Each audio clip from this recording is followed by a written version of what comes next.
It began on a windless night in the autumn of 1830. The village of Saint-Marin, tucked deep within the misty valleys of southern France, slept beneath a blanket of fog so thick it swallowed even the moonlight. But through the silence, from a small cottage on the hill, came a sound that didn't belong to this world. A voice, soft yet piercing, whispering words no one could understand.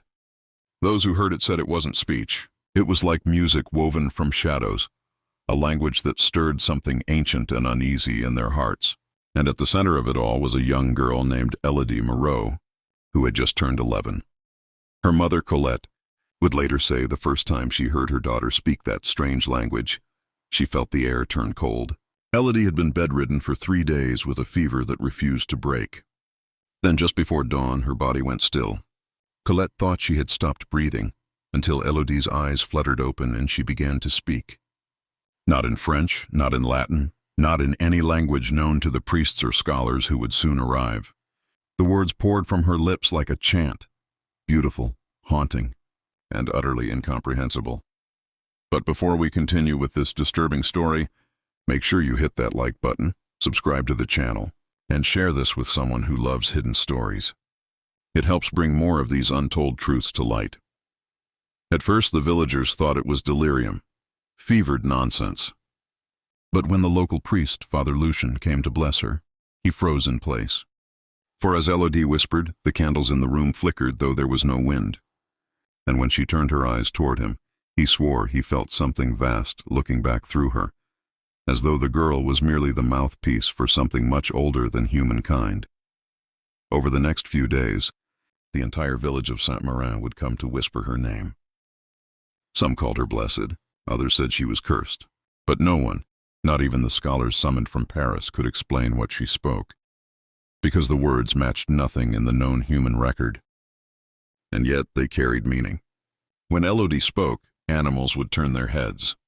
The church bell once rang by itself, and an old woman claimed her dead husband's watch began to tick again, years after it had stopped.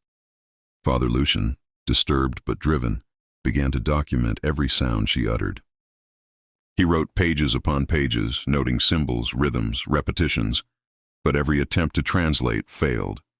Then one night, as he studied her scribbles by candlelight, he realized something chilling.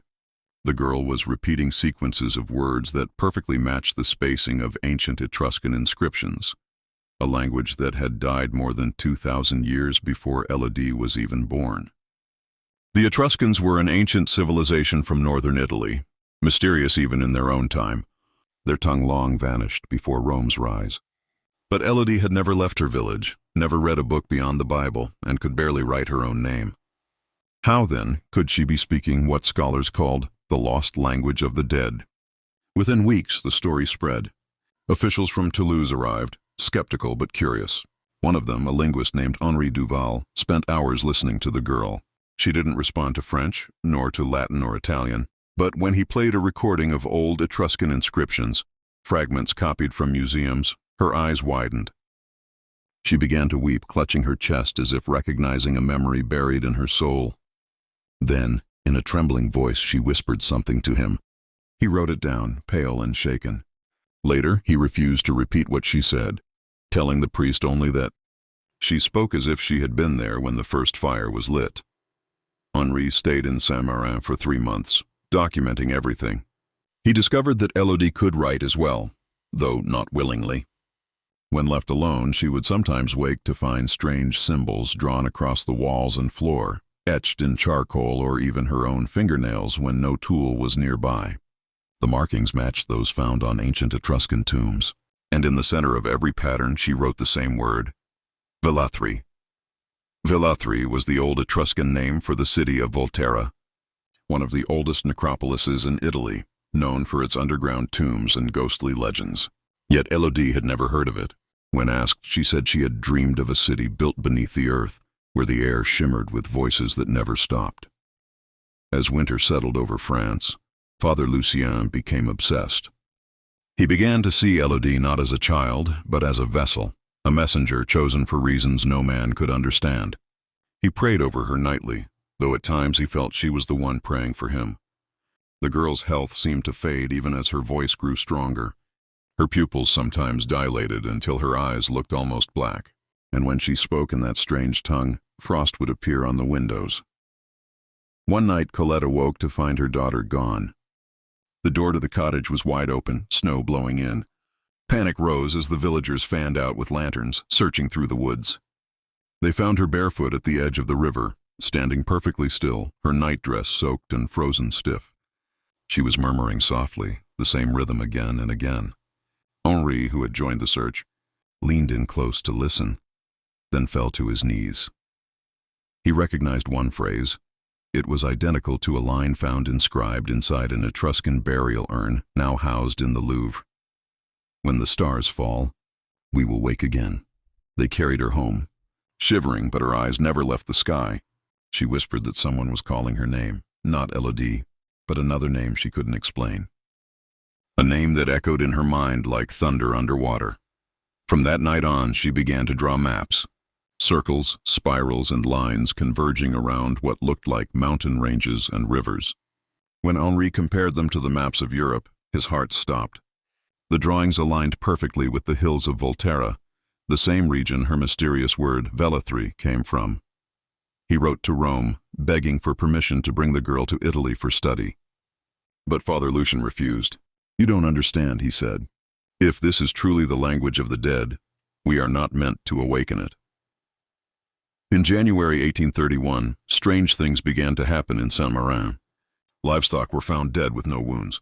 The church organ played a single note by itself in the middle of the night, and Colette swore she heard voices whispering in the walls, voices repeating her daughter's strange language in unison. The villagers turned fearful. Some wanted to exile the girl. Others, desperate to protect her, built a shrine outside her home, leaving offerings of bread and candles. Henri wrote in his final report before leaving the village, "There is something in that child which remembers the world before ours. Whatever she speaks, it is not human." Then, on the coldest night of that year, Élodie vanished. Her mother said she had been asleep beside her, and then she wasn't. The footprints outside the cottage led only a few meters into the snow before stopping completely, as if she had been lifted from the earth itself. The only thing left behind was her journal, pages filled with that same ancient language, written with a precision impossible for a child. At the bottom of the last page was a new symbol, one that no scholar recognized. It resembled a spiral of light surrounded by wings, or perhaps eyes, and beneath it, written in small, trembling letters, was a sentence in French. "The door has opened." After that, Saint-Marin began to die. Families moved away, the church was abandoned, and the village fell into silence.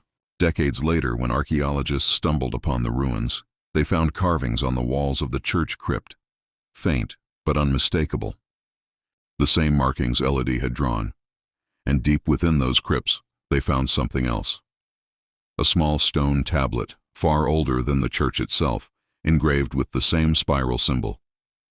Beneath it, an inscription in Etruscan, crudely translated to mean, "The voice that remembers will return when the earth forgets." It was dated approximately 600 BC. No one could explain how it came to rest beneath a 13th century chapel, or why. In the faint carvings along its edge was a name written in a more recent hand, Élodie Moreau. But before we continue with this disturbing story, make sure you hit that like button, subscribe to the channel, and share this with someone who loves hidden stories. It helps bring more of these untold truths to light. The year was 1833 when the village of Saint-Marin finally disappeared from official French maps. It was as though the government wanted to erase it quietly and completely. Travelers who passed through the region found only the charred remains of a church steeple and the foundations of a few cottages buried beneath ivy. The story of the girl who spoke a language no one could identify was whispered only among priests and scholars, men who debated in candlelit libraries but dared not publish a single word. For what Élodie Moreau had said, and what she had left behind, terrified them more than they would ever admit. Henri Duval, the linguist who had once studied her, could not rest. After returning to Paris, he tried to resume his lectures at the Sorbonne, but every night he would wake from dreams of the girl's voice, soft and echoing through endless stone corridors. He would see her eyes staring back at him from the dark, hear her whispering the word Velathri again and again, until his own lips began to move with the same rhythm in his sleep. Eventually, he took leave from the university, claiming exhaustion, and vanished from public life. Yet in his private journal, which would later be discovered among his papers, he wrote something extraordinary. I have begun to understand fragments of her speech. It is not a language of words, but of memory. Every sound carries an image. Every tone evokes a place that once existed, not in our world, but beneath it. In 1835, rumors reached Rome that Henri had traveled to Tuscany, to the ancient Etruscan city of Volterra, once called Velathri. He rented a small room near the cathedral and spent his days exploring the catacombs beneath the old city walls. Witnesses said he carried with him a leather-bound book, full of strange circular maps and symbols that no one could read. He claimed they had been drawn by a girl from France who remembered a world that had forgotten her. What happened next is pieced together only through fragments, letters, notes, and the recollections of a few locals who remembered the haunted foreigner who came asking questions about the language of the dead. Henri found his way into a sealed chamber beneath the necropolis of Volterra, one that had been closed for centuries. Its entrance was covered by a slab of volcanic rock, etched with spirals that matched the drawings found in Élodie's journal. On the night he entered that tomb, he was never seen again. When the Italian authorities eventually searched for him, they found his notebook resting at the threshold, open to the last page. Written in uneven ink were 5 words. She was right about the door. After that, the trail of the girl, and of Henri, went cold. For almost 50 years, nothing more was said of Saint-Marin or the mysterious language. But in 1882, a team of archaeologists led by Professor Armand Leclerc unearthed a sealed crypt beneath the ruins of the old village church. Inside were dozens of small votive offerings, ancient coins, and fragments of Etruscan pottery, artifacts that should not have existed there. Yet what truly froze their blood was the discovery of a human skeleton laid upon a stone altar. The bones were small, those of a child, and beside the skull was a piece of parchment so fragile it crumbled when touched. But before it did, one of the team managed to record a line written in ink so faded it was nearly invisible. It read, "Do not listen when she speaks." The French government classified the discovery as ecclesiastical remains and ordered the chamber resealed. Leclerc, however, smuggled several fragments back to Paris, convinced that the site was more than a forgotten chapel. When he cleaned one of the shards, he noticed something impossible. The inscriptions upon it were not carved by any ancient hand. The lettering matched modern 19th century pen strokes. And in the margin of one fragment, written in a child's shaky French, were the words, "It wasn't me speaking." The handwriting was compared to samples from Élodie's surviving journal. It matched perfectly. That discovery reignited the whispers. In academic circles, there was talk of a linguistic haunting, the idea that a language itself could carry consciousness, memory, even will. Some claimed that Élodie had not been possessed by a spirit, but by the language itself, a structure of sound that had somehow survived through time, seeking a voice to inhabit once more. Words, after all, were ancient technologies, and perhaps, when spoken in the right sequence, they could open something that should remain closed. Decades later, in 1911, a historian named Marguerite Dufresne found herself drawn to the forgotten legend while researching the lost dialects of southern Europe. She was skeptical of the supernatural claims, but intrigued by the linguistic anomalies described in Henri Duval's notes. When she examined his surviving papers, now stored in a private archive in Lyon, she found several transcriptions of the mysterious language. Symbols arranged in circular patterns, repeating in ways that defied human grammar. What startled her most was a note written in Duval's own hand, beneath one of the circular diagrams. Each phrase is not a sentence, but a door. Each door opens onto a memory. Marguerite was no believer in mysticism, but the precision of Duval's symbols fascinated her. She began to cross-reference them with known linguistic structures, Sumerian, Basque, even Sanskrit, yet none aligned. However, when she compared them to acoustic resonance patterns from early phonograph recordings, she discovered something uncanny. The symbols mirrored the shapes formed by sound vibrations on sand plates. It was as if the language itself had been designed to shape matter. Driven by curiosity, she attempted to reconstruct the phonetics of one phrase using a phonograph device. Alone in her study, she spoke the first 3 syllables aloud, and her lamp went out. Not from wind, not from failure. The flame simply collapsed, like something had drawn the air away. She wrote in her notes that the silence which followed felt alive, as though listening back. The next day, her maid found her sitting motionless at her desk. She was breathing but unresponsive, her eyes fixed on something invisible in the corner of the room. On the phonograph cylinder nearby, her voice had recorded only half of the spoken phrase. The rest was replaced by a low, rhythmic hum, almost like chanting from many voices at once. When played in reverse, the hum formed recognizable syllables, faint but chilling. Vela 3. Marguerite never recovered fully. She spent her remaining years in an asylum outside Lyon, drawing the same spiral pattern over and over on the walls of her room. Doctors said she was lost to auditory hallucination, but one nurse claimed that sometimes, in the middle of the night, she would begin speaking fluently in a tongue no one could identify, and weeping as she did.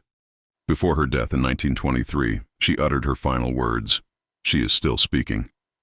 By the time the 20th century began to unfold its wars and machines, the story of the girl who spoke the impossible language had once again slipped into legend.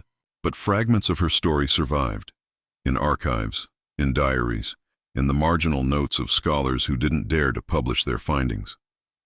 Then, in 1978, something unexpected happened.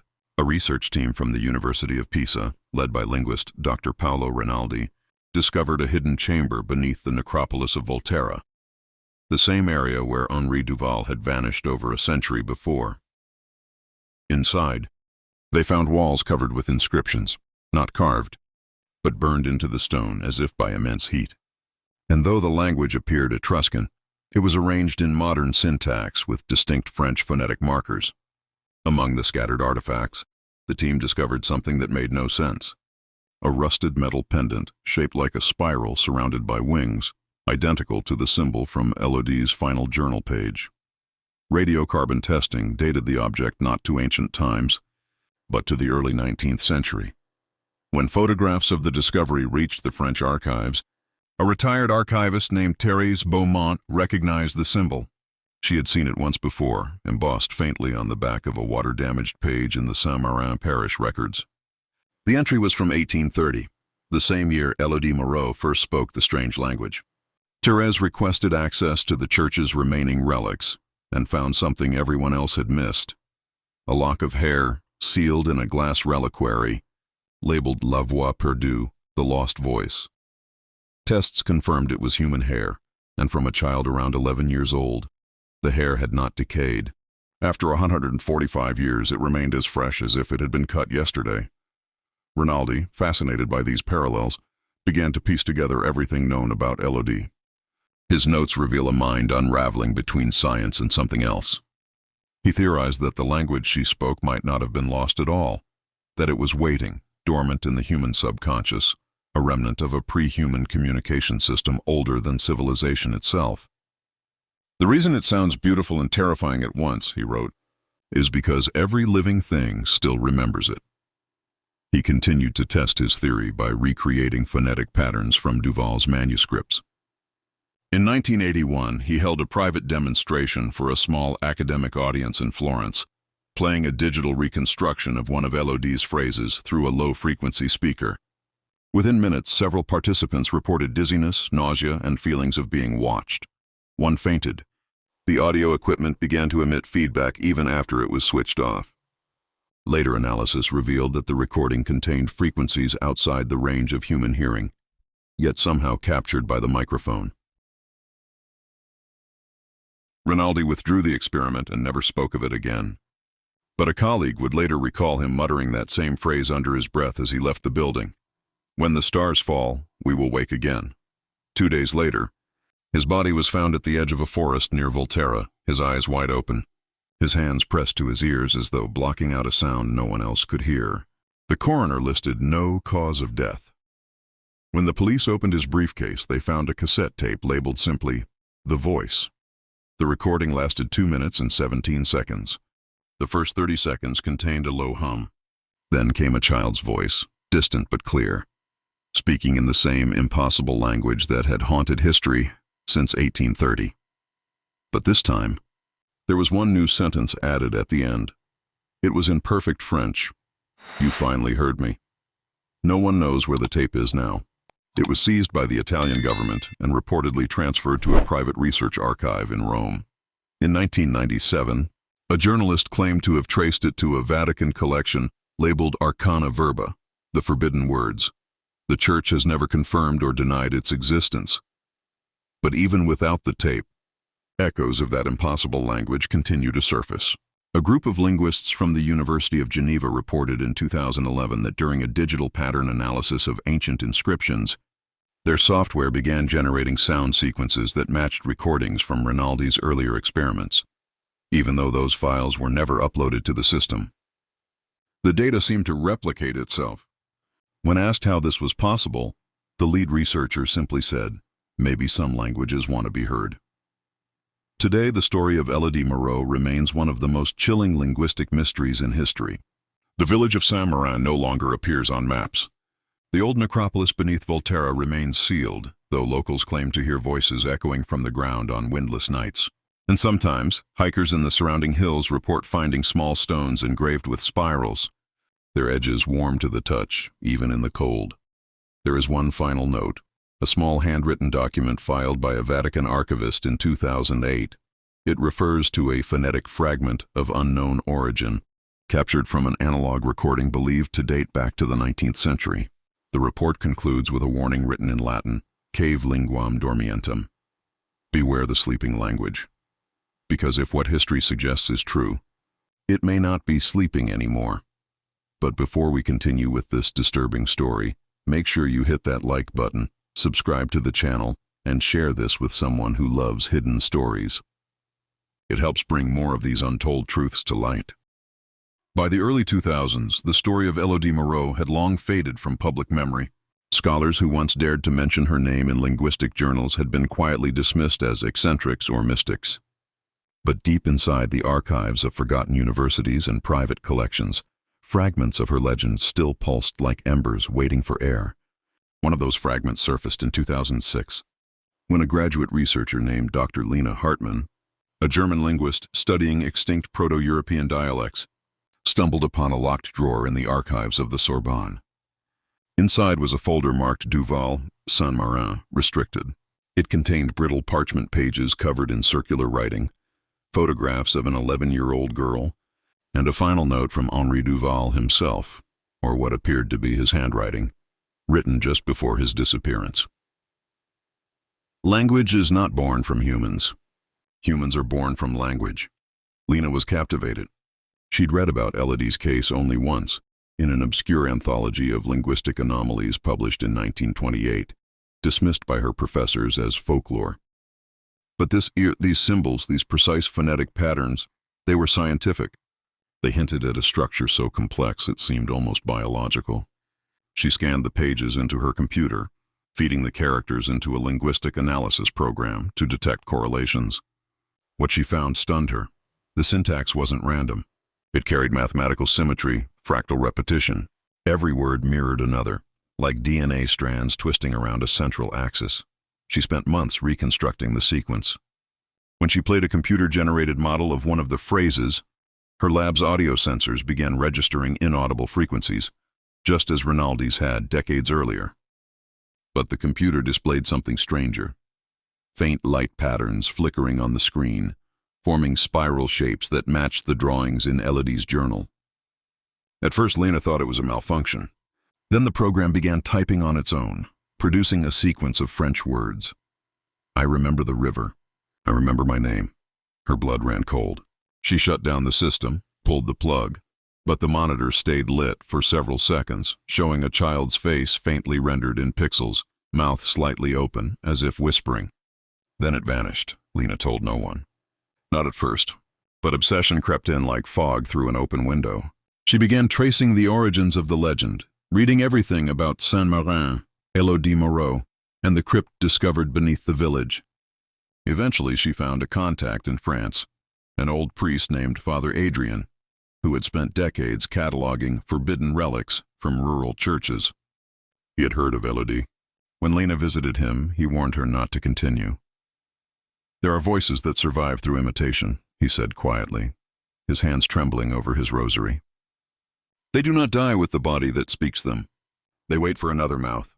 Lena pressed him for proof.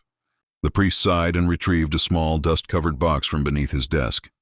Inside was a fragment of parchment, brown with age, with faint writing visible under a film of wax. "This," he said, "was taken from the walls of Saint-Marin's old church before it collapsed. The ink is not human. We tested it. It contains no carbon, no organic pigment. It is made of something mineral, something that remembers."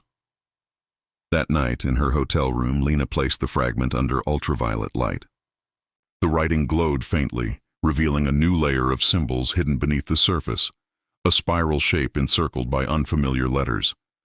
She photographed it, ran it through translation software, and watched as the output rendered in French. "She sleeps beneath the city that remembers." It took her weeks to decipher what it meant. But when she compared historical maps of France with ancient Etruscan trade routes, a pattern emerged, one that led her straight to Volterra, the same necropolis where Henri Duval had vanished in 1835 and where Paolo Rinaldi's body had been found nearly a century later. Driven by something she could no longer explain, Lena flew to Italy. Volterra was a silent town of narrow streets and cold stone walls, haunted by its own history. She rented a small flat near the old necropolis and began searching for any record of Duval's lost chamber. Locals were reluctant to talk, but one elderly caretaker admitted that beneath the catacombs lay another level, sealed since the time of the mad Frenchman. He agreed to take her there for a small bribe. At dusk, lantern in hand, she followed him through winding tunnels lined with tombs. The air grew colder with every step, heavy with the scent of stone and damp earth. Finally, they reached a rusted gate chained shut. "Beyond this," the man whispered, "is where the dead speak." Lena cut the chain. The gate screeched open. They entered a wide chamber where the walls shimmered faintly as though dusted with metal. Every surface was covered in engravings, spirals, circles, and flowing lines that glowed when the lantern's light passed over them. At the center stood a low stone platform. Upon it lay a small wooden box, sealed with wax. When Lena lifted it, the air seemed to hum, not from sound but vibration, as if the space itself recognized her presence. The caretaker muttered a prayer and fled back through the tunnel, leaving her alone. She broke the wax and opened the box. Inside was a single sheet of parchment and something else, a lock of pale hair, untouched by time. Her breath caught. It was identical to the relic found in Saint-Marin. On the parchment was a message written in the same hand as Duval's final note. "If you are reading this, she has found her voice again." Then, from the far side of the chamber, came a whisper, faint, childlike, echoing through the stone. Lena froze. The voice spoke a phrase she did not understand, but she felt it. It resonated inside her skull, a vibration deep and ancient. She backed away, but her lantern flickered, and in its dying light she saw movement, faint outlines carved into the wall, shifting as if alive. One of the spirals began to glow brighter, pulsing softly like a heartbeat. She fled the tunnels, breath ragged, emerging into the open night. But the sound followed, not as words, but as rhythm, soft and persistent, like a heartbeat echoing in her bones. Back at her flat, she could still hear it. That night, she recorded the sound using a digital microphone, capturing frequencies below human hearing. When she analyzed it, the waveform spelled something impossible, a sequence of repeating peaks forming patterns that matched Élodie's language. She ran it through the same translation algorithm she had used before. The output formed one sentence. "I am not gone. You are remembering me." Lena tried to rationalize it, a feedback loop, data corruption, auditory pareidolia. But then, when she replayed the recording, the voice changed. It became clearer, younger, a child's tone, fragile and curious. It said her name, Lena. She dropped the recorder. For a long time she didn't move. When she finally looked back at the screen, the waveform was still shifting, though the sound had stopped. The peaks moved on their own, tracing a spiral, the same spiral carved on the walls of the crypt. Days passed in sleepless fog. Lena began dreaming of places she had never seen, wide plains under crimson skies, rivers that flowed upward, and towers carved from stone that seemed to hum with life. In every dream, she heard the same language, the same rhythm. It wasn't just sound anymore. It was memory seeping into her, rewriting her own. Then came the letter. No stamp, no return address. Just a folded envelope slipped under her apartment door. Inside was a single sheet of paper bearing the Vatican seal and 4 Latin words. Cave linguam dormientem, beware the sleeping language. Beneath it was a smaller note, handwritten in French. If she speaks to you again, do not answer. But by then, it was too late. On the night of December 3rd, 2007, Lena vanished. The door to her apartment was found locked from the inside. Her computer screen was glowing, displaying a single open file, an audio recording just over 1 minute long. It contained the sound of a child's voice speaking softly in a language still unrecorded by human civilization. Halfway through, another voice, Lena's, began to repeat the words back, perfectly synchronized, as if echoing herself from another time. The file ends with a final sentence, spoken in French by both voices together. The door is open. When investigators examined her room, they found strange patterns burned into the floorboards, spirals identical to those found in Saint-Marin's ruins. The waveform of the audio, when visualized, formed the same spiral symbol seen throughout history. The file was seized by authorities and has never been released to the public. To this day, Lena Hartman's disappearance remains unsolved. But whispers persist among certain academic circles that her voice sometimes appears in digital noise, faint, layered beneath other recordings, saying the same 2 words, Je me souviens, I remember. Some believe the language Élodie spoke was not of the past, but of the future, something humanity had yet to rediscover, a memory not of what had been, but what will be. Others think it is neither past nor future, but something eternal, a living system of communication that exists beyond human control, awakening through those sensitive enough to hear it. And if that's true, then every attempt to document, to record, to speak it aloud, brings it closer. Recent reports claim that deep learning AI models analyzing ancient linguistic data have begun generating unexpected phonetic patterns, sequences that match the lost Etruscan syntax, identical to the phrases spoken by Élodie Moreau nearly 2 centuries ago. The data engineers dismissed it as random noise, but one of them, in an anonymous post later deleted, wrote something that echoed Henri Duval's final words. The language is teaching itself again. Maybe that's what Élodie had always been, not a child cursed or chosen, but a mirror held up to something timeless. A reminder that language is not ours. It's something that uses us to speak itself back into existence. And maybe, just maybe, she's still speaking. But before we continue with this disturbing story, make sure you hit that like button, subscribe to the channel, and share this with someone who loves hidden stories. It helps bring more of these untold truths to light.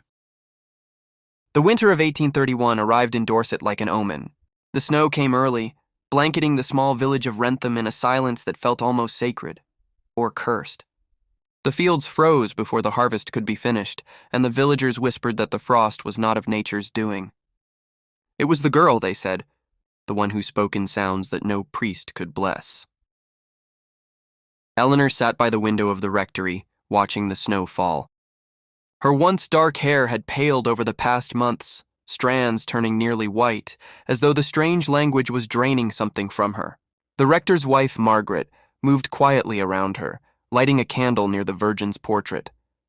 She was careful not to speak unless spoken to, not out of fear, but reverence. The girl's eyes were lost in the whiteness beyond the glass, but her lips moved soundlessly, repeating fragments of that impossible tongue, the same one that had defied scholars, priests, and even linguists from Oxford. The same language that no human record, living or dead, had ever contained. When Reverend Alistair's notes from the Eleanor phenomenon reached London, they caused a stir in academic circles. Letters poured in from universities and societies, all eager to study the child. But the Reverend refused every request. "She is not a specimen," he wrote.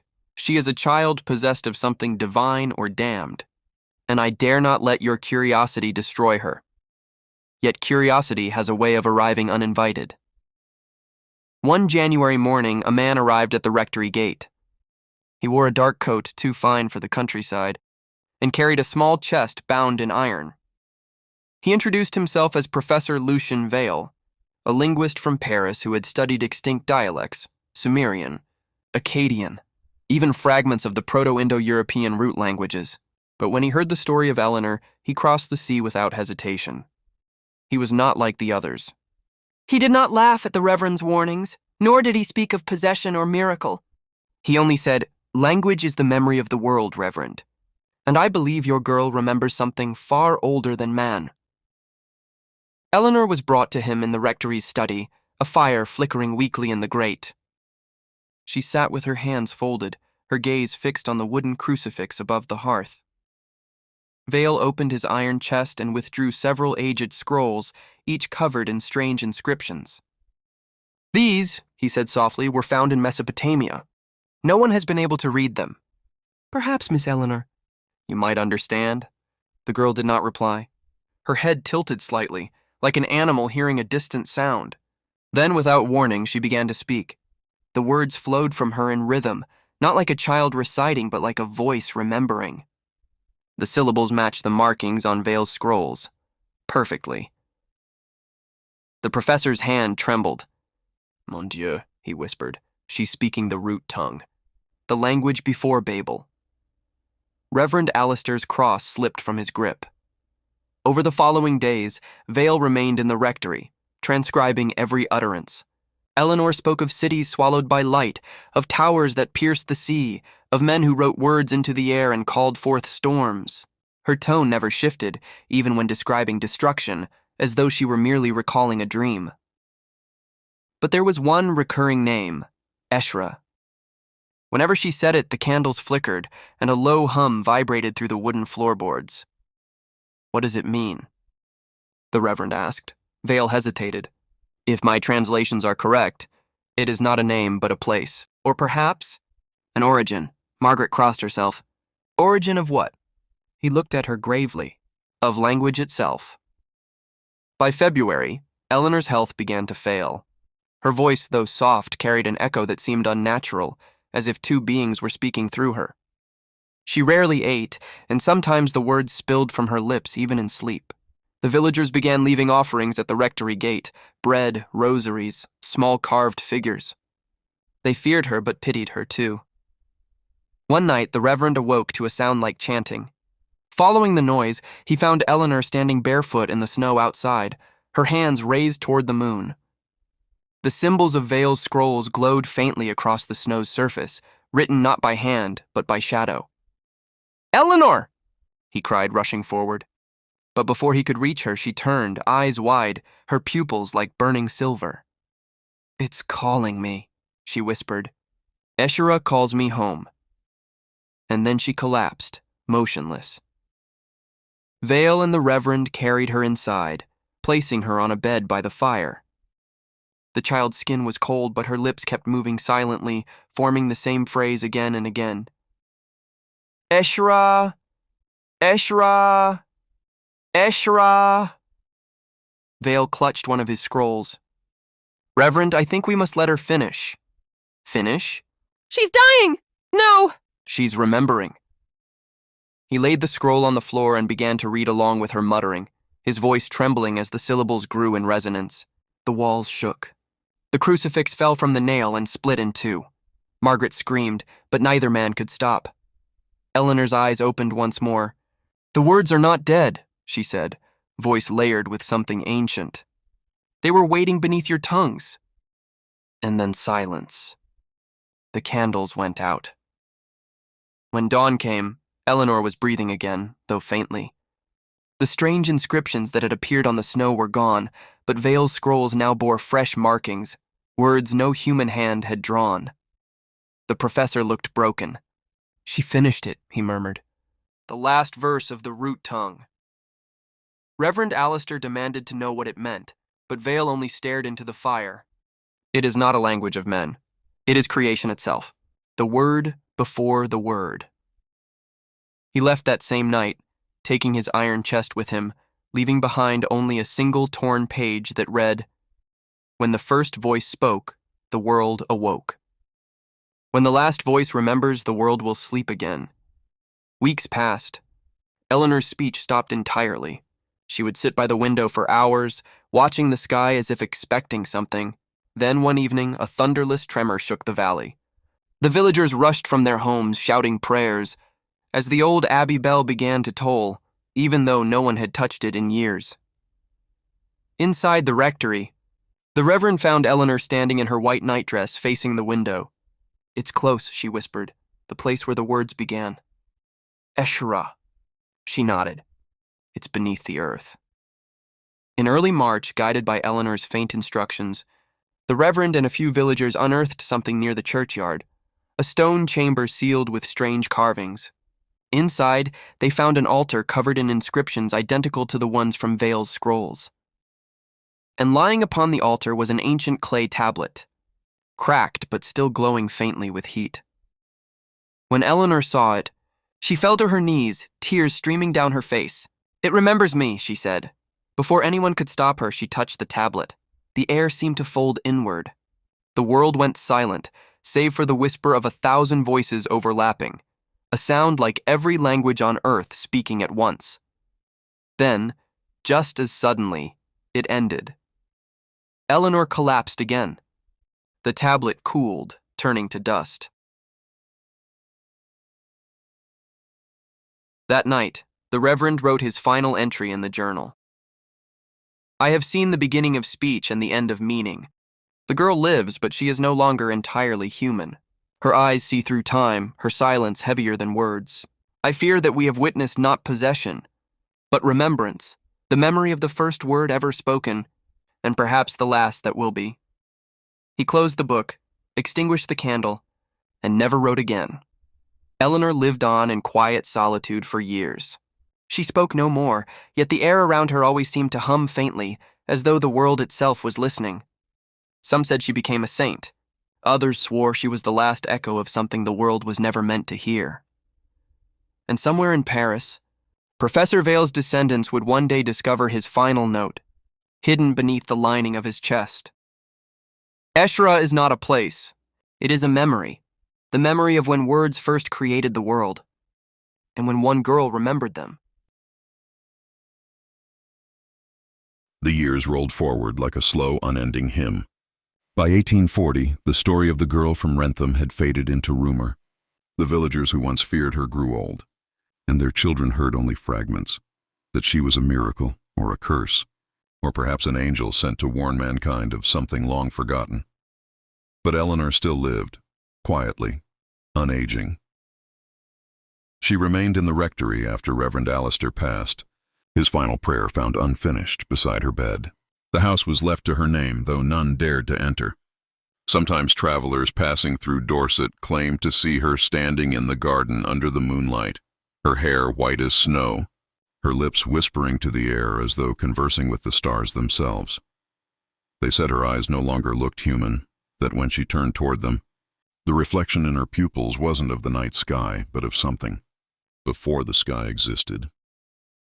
It was 1853 when the world tried to forget her entirely. A new rector was appointed to Wrentham, a modern man who believed faith had no room for old superstitions. He ordered the rectory cleared, the old journals burned, the story of the speaking girl erased. But when the workers entered the room where Eleanor once stayed, they found it untouched, as though time itself had frozen there. The bed still neatly made, a single candle half melted on the desk, and the faint scent of lavender in the air. And on the wall, carved delicately into the plaster, were symbols, the same impossible ones from Vale's scrolls, words that seemed to move if you stared too long. The workers left before sunset, pale and shaken. The rector never mentioned it again. But one man, Thomas Vale, the grandson of Professor Lucien Vale, didn't forget. Thomas had grown up hearing stories of his grandfather's obsession, the root tongue, the girl who could speak it, and the belief that language itself was the foundation of creation. As an archaeologist, Thomas inherited more than just Lucian's journals. He inherited his madness, In 1854, he traveled to Dorset, determined to uncover the truth. The rectory was still there, though abandoned. The villagers warned him not to go. "The place hums," they said. At night, the walls whisper. He ignored them. Inside, dust lay thick over everything, but on the desk where Eleanor once sat was a single book wrapped in linen. It was the Reverend's journal, the same one thought to have been destroyed. On the last page, Thomas found a note written in Eleanor's handwriting, faint but precise. "Eshra is not gone. It sleeps beneath every word you speak." He turned the page. There was one final line, pressed so deeply into the paper it had torn through. "If you find the place where words began, do not speak." Thomas couldn't stop himself. Using his grandfather's notes, he traced references to Escherah across old cuneiform tablets, Egyptian hieroglyphs, and even early Celtic carvings. The same spiral pattern appeared again and again, a circle opening into itself surrounded by symbols of speech. And then, in the cliffs north of Dorset, he found it, a cave sealed by centuries of silt and stone. Inside, the spiral pattern was carved into the walls, identical to the drawings from the 1830 journal. As he descended deeper, he felt a low vibration through the ground, like the earth was murmuring beneath his feet. The cave smelled faintly of iron and rain. At its center, there was an altar of black stone, smooth and cold. Resting upon it was something small, a fragment of clay etched with the same ancient markings that Eleanor had once spoken aloud. Thomas knelt. He brushed the dust away, and the chamber breathed. At first it was only wind, a hollow sigh from the depths of the stone. But then came a resonance, like thousands of overlapping whispers forming a single, infinite word. He stumbled back. The sound wasn't in his ears. It was inside his mind. He understood fragments. Before sound, there was silence. Before silence, there was the first word. Thomas screamed. But the sound twisted, breaking apart as it left his lips, transformed into something else, something not human. The carvings on the wall began to glow faintly, just as they had when Eleanor touched the tablet. A shape emerged, not a figure, but a vibration of light, rippling like language made flesh. And then a voice, not male, not female, spoke through the cave. The girl remembered. But mankind forgot. The world lives because she sleeps. Do not wake her. Thomas fled the cave before dawn. He never returned. But his diary, found years later in London, contained one final entry, scrawled in trembling handwriting. Eleanor is still alive. I saw her on the road as I left Dorset.